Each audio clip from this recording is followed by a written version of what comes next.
What happened to me shouldn't happen to anyone, but I'm glad it did. It was just another flight when the trajectory of my life shifted dramatically, beginning with a crash and a splinter of wood as my laptop hit the floor, crack echoing like a gunshot. In that instant, a flight attendant unleashed her disdain, treating me like an unwelcome intrusion rather than a person.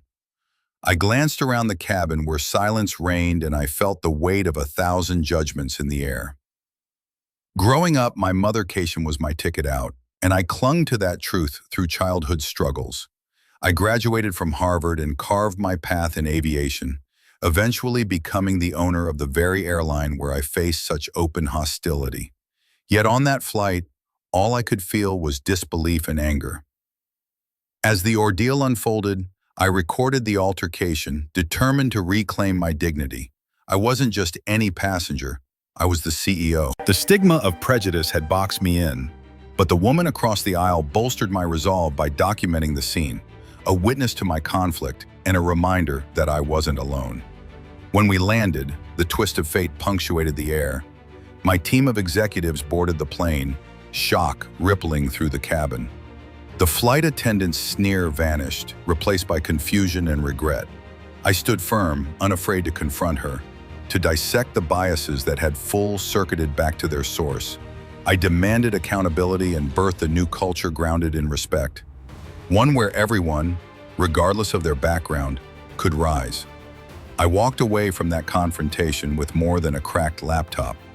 I walked away bolstered by resilience and an unwavering commitment to change.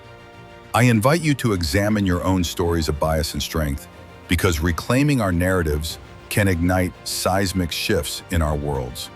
As I learned, ownership is the best form of revenge. Clear. Watch where you're going, Veronica snapped, her eyes narrowing as the drink cart rattled past.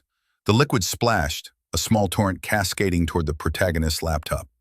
Position, she began, but before she could finish, the flight attendant gripped the table with force. The laptop skidded close to the edge. Heartbeat, it seemed, the entire cabin exhaled. "What are you doing?" The protagonist's voice trembled, disbelief pooling in her gut.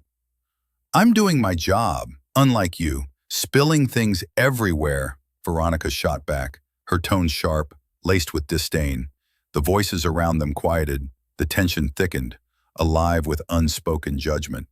"I didn't spill anything, But Veronica had already bent down, suddenly furious, the cart protruding dangerously close to the edge.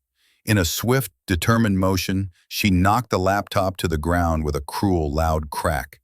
Gasps echoed from nearby seats, a wave of shock rippling through the passengers. "Are you kidding me?"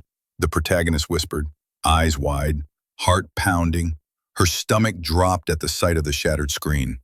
Veronica straightened, arms crossed, a cruel smirk on her face.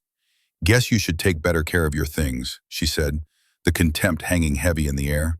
From across the aisle, a woman pulled out her phone, eyes sparkling with defiance.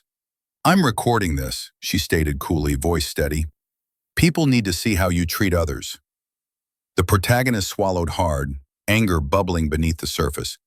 "I'm the owner of this airline, Veronica," she finally declared, her voice strong and unwavering, revealing a truth that would shatter the humiliation and transform the moment into her own reckoning. The cabin air thickened as Veronica loomed over her, arms crossed, a smirk dancing on her lips. The laptop, now an unrecognizable wreck on the floor, seemed to absorb all the warmth and light from the world around her. The scattered reactions, a mix of gasps, eager stares, and quiet murmurs, further isolated her in a moment that felt suspended in time. The gravity of the situation suffocated her. The billion-dollar deal she had nurtured for years hung in the balance, yet Veronica's voice pierced through with a condescending laugh. "Didn't you see? It was your fault," she snapped, dismissing the tears welling in her eyes. Each word felt like daggers, a reminder of past rejections and her mother's resilient lessons echoing faintly in her mind. She thought of the late nights spent studying, the sacrifices, the way every achievement had been hard-won. Here she was, on a flight she had anticipated to be triumphant, only to be reduced to an invisible figure beneath the weight of bias.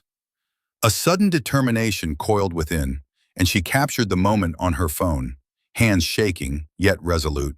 The woman across the aisle, a stranger, nodded in solidarity, unspoken camaraderie bridging their worlds. As the flight proceeded, the tension grew, thick like the mist of impending storms, each second drawn out, a slow march toward an inevitable crescendo. And then it happened.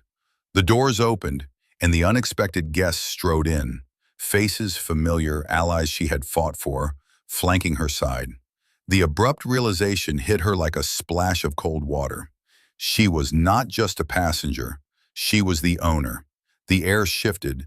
She could almost taste the change, a palpable crackle, the moment inflation dissipated under the pressure of her newfound power.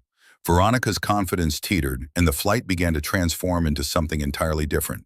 As the plane descended, the silence was heavy with expectation. The protagonist, Ava, gripped her seat, her mind sharpening with each passing second. She spotted the flight attendant, Veronica, her disdain palpable. Ava had endured enough. "Excuse me," she said, her voice steady, cutting through the murmur of disbelief. "I'd like to clarify what just happened." The directness surprised even her. A few heads turned, and the air changed, crackling with tension. Veronica scoffed. "It's just a laptop, sweetheart."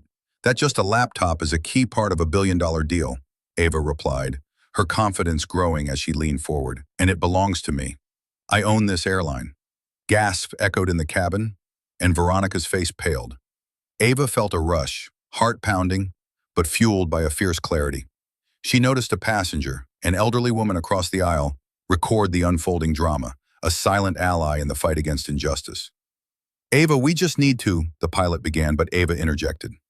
"Confiscated? No, this isn't just about the laptop, it's about respect, something you failed to show me, Veronica." The words hung in the air, and a collective shift occurred. With her team now moving toward them, Ava stood. "I believe everyone deserves dignity, regardless of their background." She glanced at the passengers, who nodded in mutual understanding.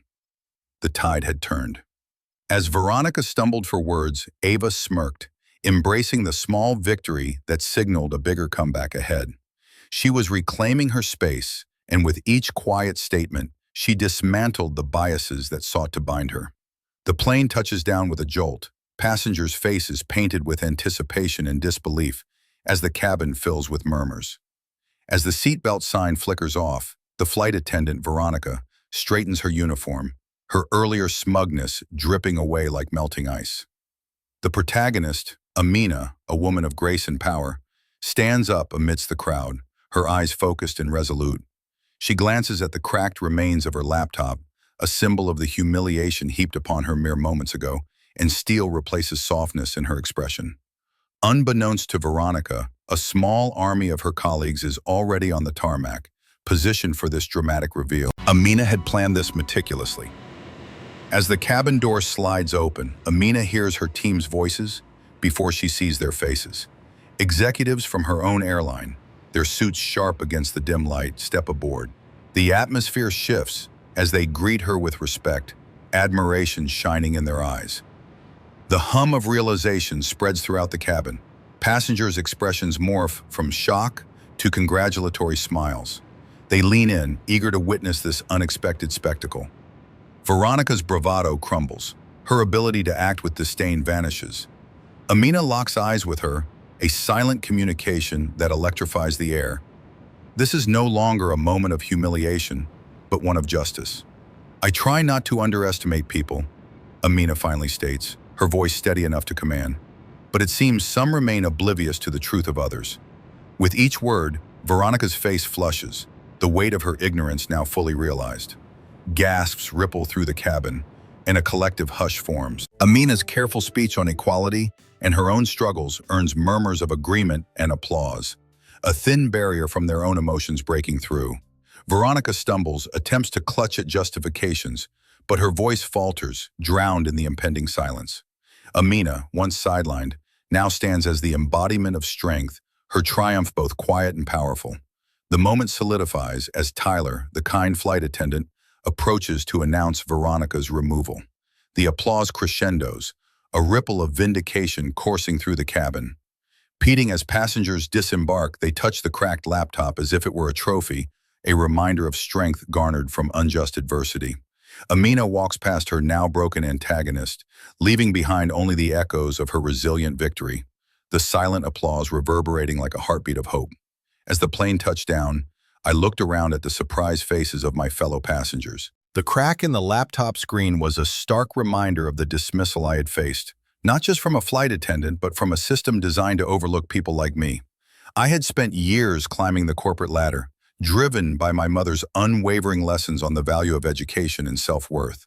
Yet, on that flight, I felt the sting of bias, the weight of being underestimated, of my identity being reduced to assumptions. When I revealed my ownership of the airline, there was a rush of emotions that built within me, relief, empowerment, and a hint of triumph. I didn't seek revenge, but rather a chance to illuminate the truths about power dynamics and justice.